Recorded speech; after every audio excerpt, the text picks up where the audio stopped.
ভাইয়ার এখানে সবাই একত্রিত হয়েছে একটা খুবই সিম্পল অ্যান্ড স্পেসিফিক জিনিসের বিরুদ্ধে লড়াই করার জন্য বলি বা কিছু এগেনস্টে দাঁড়ানোর জন্য। এখানে আমি আসছি এবার তাদের সবার এগেনস্টে, আমি সবার বিরুদ্ধে দাঁড়ায় যাচ্ছি আজকে। দাঁড়ায় যে আমার কথা হচ্ছে, আমি কোনো অটো রিক্সার বিরুদ্ধে বা কোনো রিক্সা ড্রাইভারদের বিরুদ্ধে দাঁড়াতে চাই না, আমি কোনো চাকরিজীবীর বিরুদ্ধে দাঁড়াতে চাই না, আমি দাঁড়াতে চাই খালি একজন ইন্ডিভিজুয়ালের এগেনস্টে। এখানে তো প্রত্যেকটা জিনিসের জন্য আমাদের পারমিশন লাগে না, আমরা তো চাইলেই রাস্তায় উঠে যেতে পারি না। কেউ না কেউ তো আছে যারা কন্ট্রোল করে, যারা হচ্ছে এখানে অ্যাপ্রুভাল দেয়, পারমিশন দেয়, একটা রেগুলেশন মেনটেন করে, একটা অথরিটি থাকে। এখন লক্ষ লক্ষ মানুষের এগেনস্টে কি আমরা প্রত্যেকদিন এখানে সার্কেল এসে দাঁড়াবো আর নিজেদের লাইফে নিজেদের জাস্টিসের জন্য ভিক্ষা চাবো?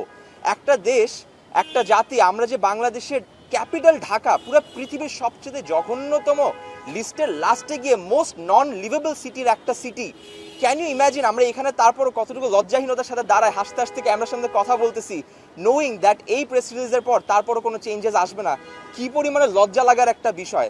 সুতরাং আমি আনফর্চুনেটলি সবার এগেনস্টে দ্বারা আমি আলাদা একটা নিজের লড়াইয়ের জন্য আজকে এখানে মাইকটা হাতে নিলাম। খুব ছোট একটা কথা বলতে চাই, আমার লড়াই হচ্ছে সেই গুটি কয়েক ব্যক্তির বিরুদ্ধে যার হাতে ক্ষমতা থাকা সত্ত্বেও, যার হাতে রেগুলেশন থাকা সত্ত্বেও কোনো কিছুই করতে পারতেছে না। ইমোশনাল কথা বলে যে মানুষ চাকরি হারাবে, দেশের মানুষ চলাচল করবে কীভাবে। আরে ভাই, 2026 সাল এখন, আমরা বলতেছি সায়েন্স এতদূর পুরো পৃথিবীতে সায়েন্টিফিক রেভলিউশন হয়ে যাচ্ছে, আমরা কোনো কমিউট ঠিক করতে পারতেছি না, আমরা একটা সলিউশন বের করতে পারতেছি না।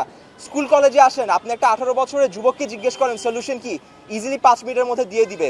সলিউশন নিয়ে চিন্তা করতে হবে না, সৎ সাহস দরকার, আপনি স্টেপ নেন, জনগণ আপনাদের সঙ্গে থাকবে। এই জনগণ নিজে জান দিয়ে দিচ্ছে, সলিউশন দেওয়ার কোনো ব্যাপার না।